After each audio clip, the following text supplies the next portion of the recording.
Hey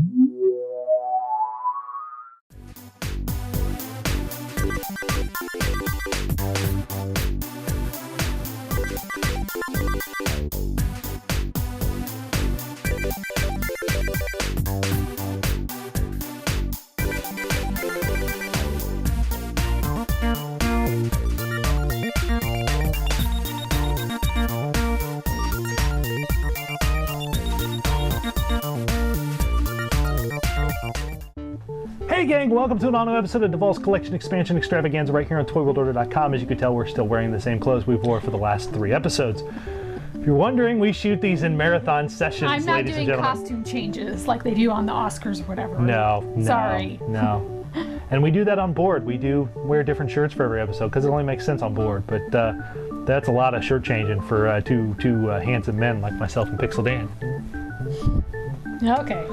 We've got some great stuff for you this episode. We've got some really cool stuff. Let's start out, we've got a couple of stuffed animals and some kid books here that we're going to burn through. These actually, burn through these pretty quick actually, gang. So we'll get to the good stuff. These, Carrie wants to get the red one out of there.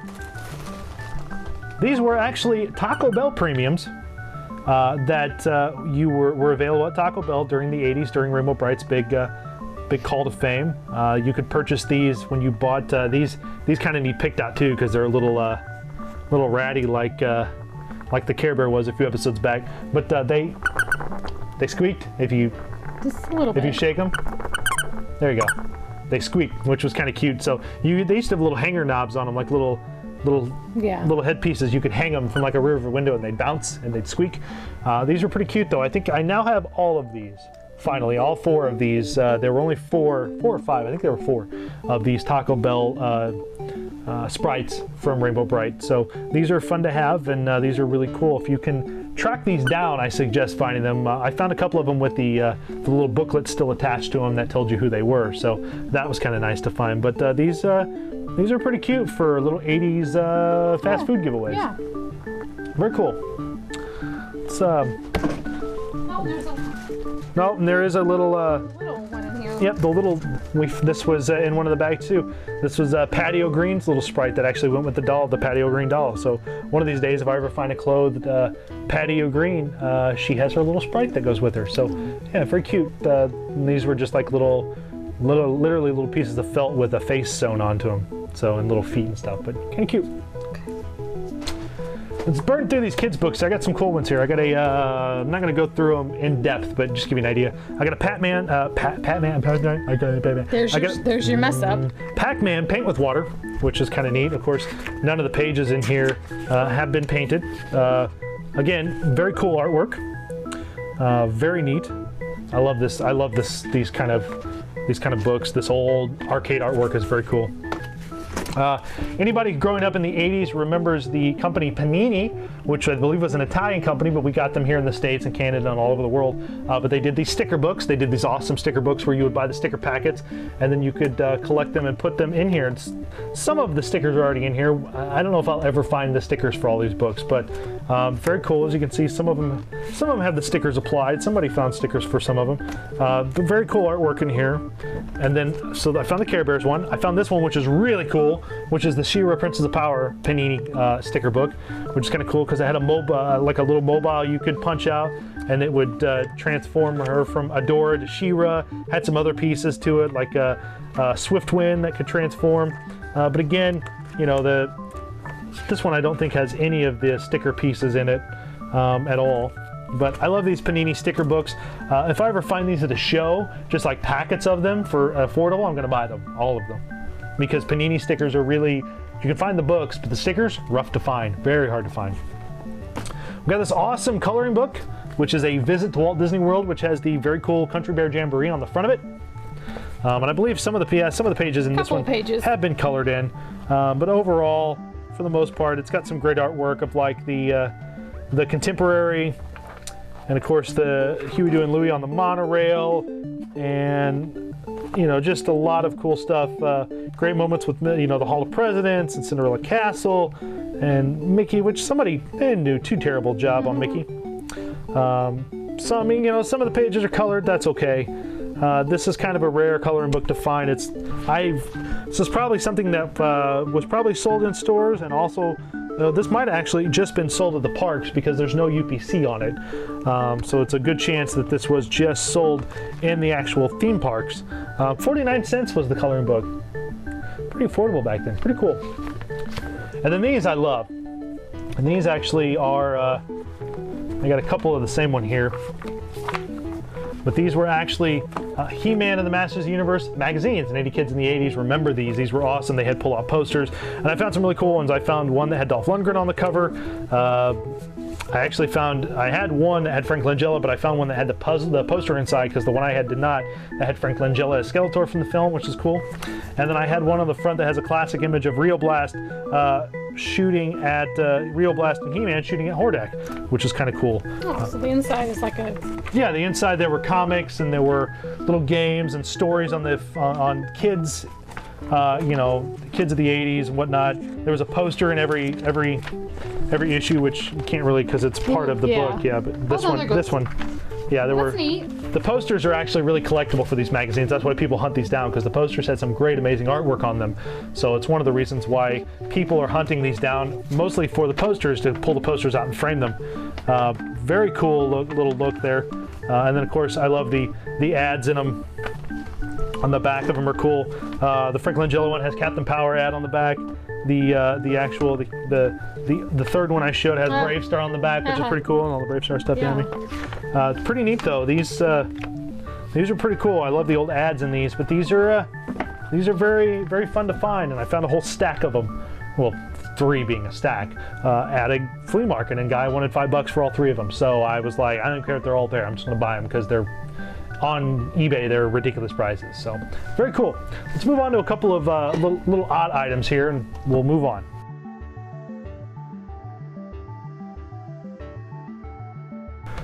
Now, Halloween costumes, vintage ones, are not something that we collect, although we do find them from time to time, and when we find cool ones, we pick them up because they're worth having. We found some Shirt Tails ones, which I've shown, and this one actually is kind of cool. The cellophanes come loose, so cellophane was noisy.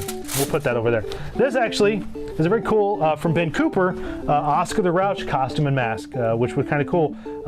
Kids today don't know these at all. They don't wear masks like these anymore because they weren't comfortable.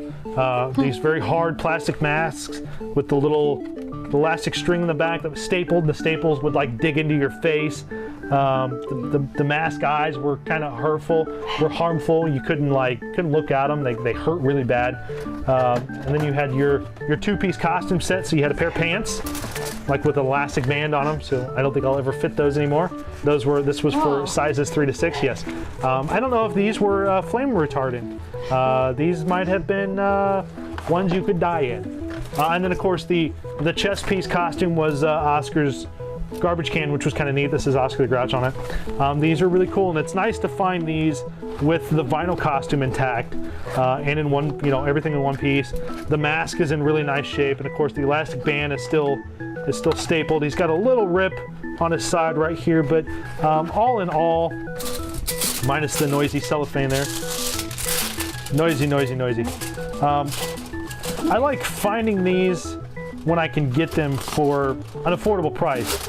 I think I literally paid 15 cents for this. And I'm not lying, because it had a quarter on it, and the guy was selling them for half off, and I think, what's half off of a quarter? I thought you said he just decided Maybe it was just the quarter. I can't remember. We bought a lot of stuff that day. So, yeah, this was for Tiny Tots sizes 3 to 5. So I'm never going to fit in this. No one's going to fit in this anytime soon.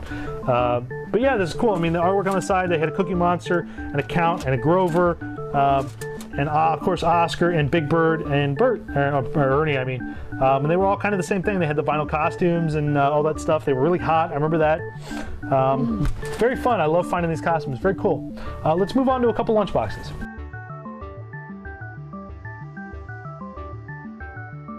All right, let's take a look at some lunchboxes. We got a couple good lunchboxes. Let's do that one first. Of course, we talked about Care Bears stuff before. This one's really neat. This is a Care Bears lunchbox I didn't have. This was done in probably 85, maybe. Yep, 85. And this actually has the thermos, which is in pretty good shape. But the artwork I love on this because it's got all of them kind of hanging out. You got tugs, you got hugs and tugs down there, baby hugs and baby tugs. A lot of cute little bears there, and of course the thermos is really neat because it's got a lot of bears on it. I love finding Care Bear. There were quite a few, and I think we might now actually have all of the Care Bears lunch boxes, or at least pretty close to having all of them. In pretty good shape. There's some writing on the inside front here. Looks like it belonged to 2 different people at one point. Okay, but the label itself is pretty good shape. It's not peeling, not too terrible. I think I paid $4 for it, which isn't bad. It's got some denting going on there, but very nice shape though. Very cool. I love lunchboxes. Love them. So this next one is very cool. No thermos though, but still. No thermos on this, but this is actually the Voltron Defender of the Universe lunchbox from 85, 84. The artwork on this is amazing. The label's still in good shape. It's got some scuffing on the top there. Had some tape on the top. The inside looks great. Inside's pretty good. I think I paid $3 for this one. But even with no thermos, the thermos is something I can track down eventually and pick up. And it's just got beautiful artwork of all 5 of the lions and Voltron himself. So very, very, very cool. I love lunchboxes. But with that said, let's move on to, we got a couple of Happy Meal toys. Let's take a look at those.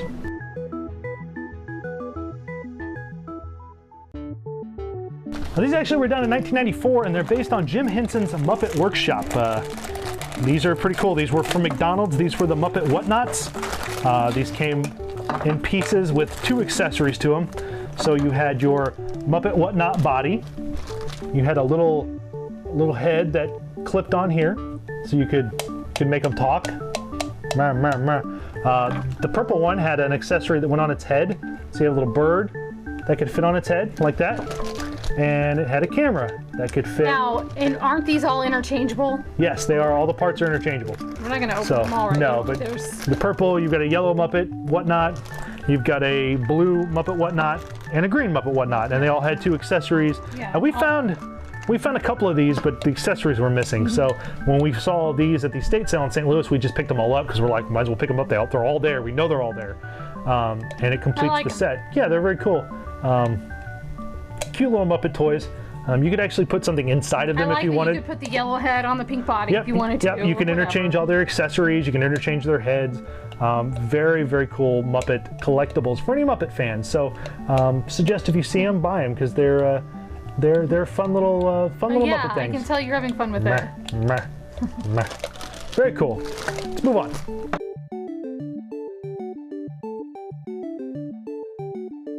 Now, something else growing up in the 80s, you remember, was probably the little Tomy wind-up sets. Now, unfortunately, this wind-up set, the wind-up functions no longer work on these characters, but we're going to click through this pretty quick. This is actually the Tomy boxing set. It's got a little writing on there. Somebody wrote in marker, but it's got a little dirty, but it does have both the figures, even though they no longer work. Which is okay because it's more a display piece than anything to me. Yeah, so you're not really gonna play with it. Yeah, so. It's more a display piece for me than anything. But of course, they went on the board and they would box out when you wound them up. Magic eraser might get rid of that. Yeah, might get rid of that. But they would box each other. Their arms would move as they moved. Pretty cute little things. So he kind of looks like the guy from Bob's Burgers. Kind of, a little bit. They both had black eyes, which is neat. These are fun. These are fun to find. There were a couple of them. There was a basketball one. There was a bowling one. The boxing one I just stumbled across at a flea market in Chicago, and the guy wanted like $4 for it. And I was like, well, even though the things don't work, I'll pay $4 for it because they're hard to find. Very neat. I love the old Tomy wind-up stuff. So if you find these out in the wild, pick them up. They're well worth it.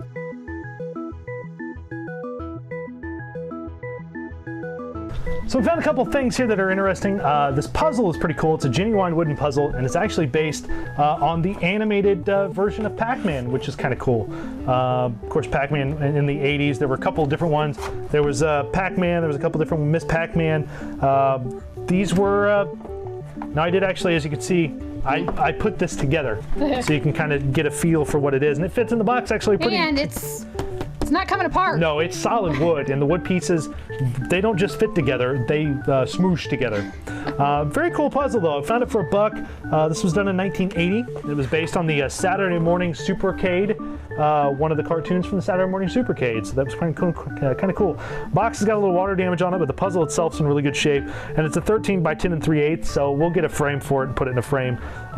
My plan is this weekend to go out and maybe pick up some frames for some of this stuff. So very cool though. I love the puzzle. The artwork on it's beautiful, and it's really cool. And there was an extra piece for another puzzle, I imagine. That was not, couldn't find it, but this puzzle is pretty cool. Pac-Man under the apple tree with the ghosts behind him, so kind of neat. Yeah. Let's move on. This next item, I don't know how well the pieces have stayed in here, pretty good. This next item I had to fix a little bit. It was in a little rough shape. The box was a little beat up, and I actually did some minor surgery to it to repair the box, but it was the giant Real Ghostbusters glow-in-the-dark color forms set. And this set was, I think we paid $10 for this. Yeah. And I looked through all the pieces here. Most of it's there. Yes, most of it is there. I'm having a little trouble here. There we go. What's missing on here there's some footprints, and a couple of the little sayings are missing, but all the Ghostbusters and the ghosts, the Ecto-1, all of them are here. The boards are still here. The playboard's still here. Don't push that too far. The piece will fall off. Slimer's still here. They do still glow in the dark. Very cool, but it has this play set that unfolds, as you can see. You'll see I'm losing foots over here. This little play set that unfolds that you can expand your playing field much more. But again, like I said, it's missing some of the footprints, it's missing a couple of the sayings, but all of the blasts are here for all 4 Ghostbusters. Slimer's here, all the ghosts are here, Janine's here, the Ecto's here, the Ghostbuster symbol's here. Some of the footprints and some of the words are here too, so it was worth $10 to me. Like I said, I did some repair work on the box, on the top and the bottom. As you can see, I glued some actual popsicle sticks inside there to kind of support the sides a little bit, because the sides were really caved in and the box was bent up, so I basically just rebent the box so it would work, so I could close everything up all nice and neat, so it would stay pretty much sealed and stay pretty much nice and neat. The pieces were a little dirty. I had to wash them a little bit. Basically, I just used my finger and spit and washed off the back of them, and they stick. There is a way to clean these. It involves water and soap and a lot of other stuff, but I didn't want to do that with glow-in-the-dark pieces. So I managed to stick most of them back on the little stick pieces, and it works out pretty good. So for $10, you can't beat that. Let's move on to a couple action figure things. Now this piece is pretty easy. Most people recognize this. Those of you who don't. I don't. This is, of course. Wait, let me look at him. I don't know. This is actually a line called Centurions, and this was from Mattel. Am I right, Mattel? Somebody's gonna kick my butt if I'm not. God. Do your research. I know, I do get these confused on who brought these out. But these were an 80s toy. Basically, they had a lot of backpack and parts that plugged into them, that like missiles and moving parts. All these little holes. That's what all the little holes are for. Yep. Jeez. They had pretty good articulation. They had like this they had elbow articulation, knee, hips, shoulders they could move and pull out. The heads were like on an early primitive ball joint kind of. They all had masks. This actually is Ace McCloud. This is not Ace McCloud's mask. But I did find the mask and Ace McCloud separately, but you can get an idea of what they look like with the masks on. They kind of just slip over their heads. The masks were all the same. They were just different colors. I'm assuming his was supposed to be blue. His is supposed to be blue, yes.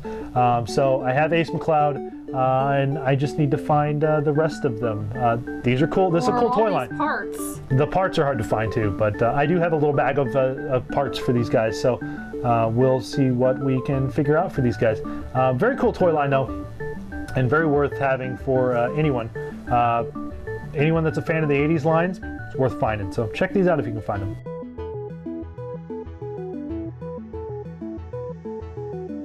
All right, so I lost my co-host. She wandered off to fix supper and will not be joining me for the rest of this episode. So no, Carrie. She went to made that woman go fix me supper in the kitchen. Not really. She's hungry too, so I need food. I got a couple more action figure things to show you before we hit a couple of board games to finish the episode off. This one's kind of cool. This is actually sealed. It's mint in box. I have not opened it. I have not decided if I'm going to open it. Still has a clearance tag from Walmart on it for $5, but it is the Robocop and the Ultra Police Robocopter, which is pretty cool.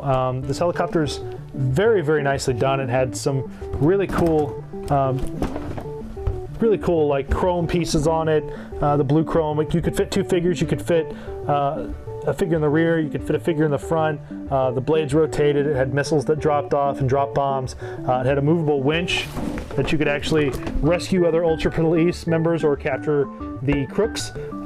Very cool, very cool line. As you can tell, I love Kenner. I love Kenner lines, I love the toys, I love the old Kenner stuff. It's just fascinating to me what Kenner released and the cool stuff that came out. And the Robocop thing is pretty cool. Now, the box is a little beat up. It's got some dents and some creases, so this may actually get opened and displayed at some point in the future. I have not decided yet. I do like to open some of these mint in box toys and display them, because to me it's fun to put them together and relive my childhood in that way too. And especially since the box is kind of beat up, so I may open it, keep the box. But this is a very cool line, a very cool toy. You know, all the figures had cap firing mechanisms in their backs, and they all had great weapons. So cool line. If you can find some of this stuff, pick it up, especially the Robocop himself, because the Robocop figure is really cool.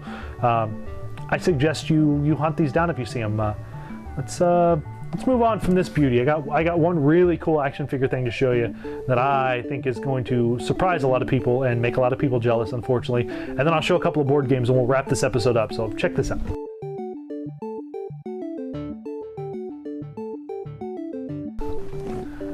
There are rare toys and there are rare items from those toy lines. Transformers is a big toy line from Hasbro, of course, in the 80s, and it's one of the most well-known toy lines, one of the big 4 that we like to call. My buddy Slick, my favorite, likes to call the big 4 of all time, which is G.I. Joe, Star Wars, Transformers, and Masters of the Universe. And Transformers is one of those huge toy lines that has a greatly tremendous large following and tons of history behind the line.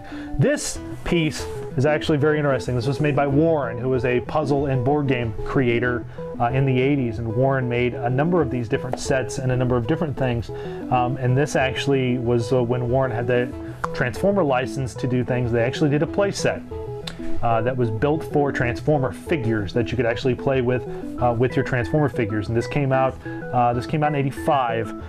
So it would have came out around the second year of Transformers, and it is a very rare piece to find. It's very hard to find complete, it's very hard to find in box, and it's very hard to find unpunched.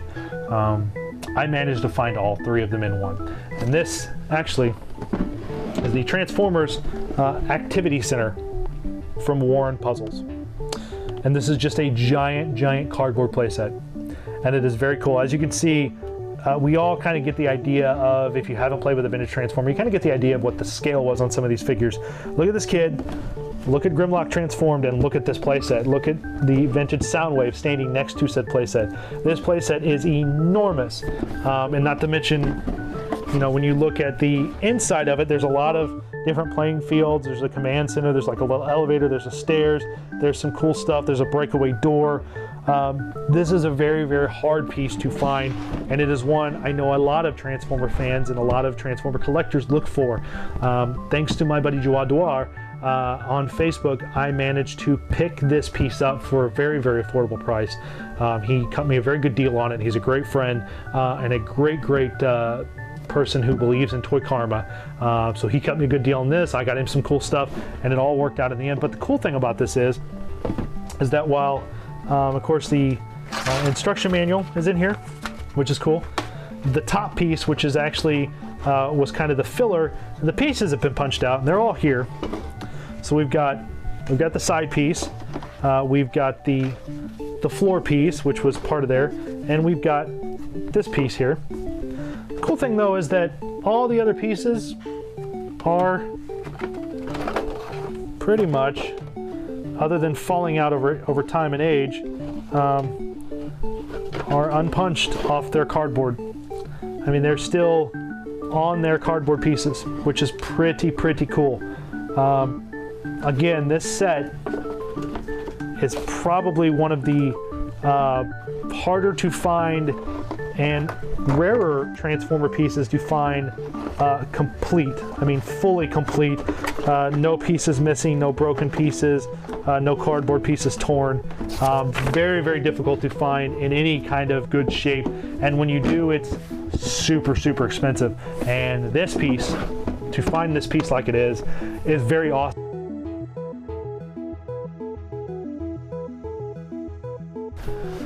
All right, a couple of cute little kid board games to end this episode up with that I found that are kind of cool. I found these in Salisbury, Illinois, my buddy Fred's house. He's a dealer.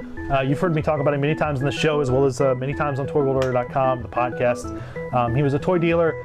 He's in his 70s. He's been doing it for 20 years. He just doesn't want to do it anymore. He's been selling a lot of his collection and a lot of his product. And a couple of the pieces I found in his sale was this awesome Return of the Jedi Ewok Save the Trees Funburst game from Parker Brothers. And basically it's just a pop-up game. There's no assembly required.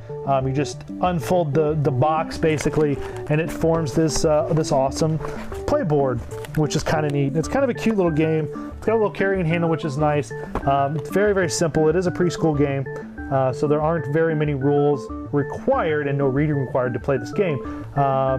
The pieces are neat because they were just like little molded Ewok figures. There are some 3D elements to the board and some little features to the board, which was kind of neat. I couldn't pass it up. I saw it and was like, I gotta have that, which led me to the next board game.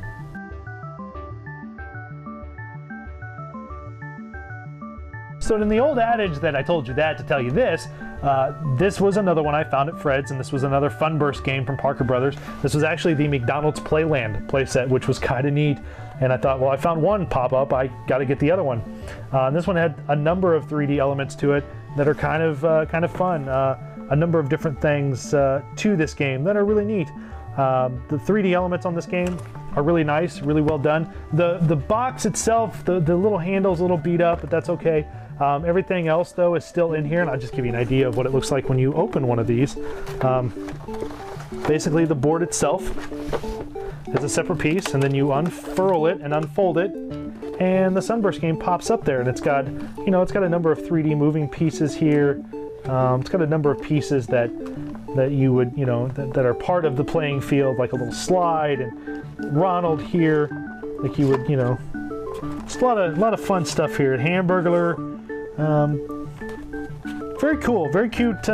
I didn't know they made these games until I found these at Fred's house, and I thought, well, I must have these because these are too cool to pass up.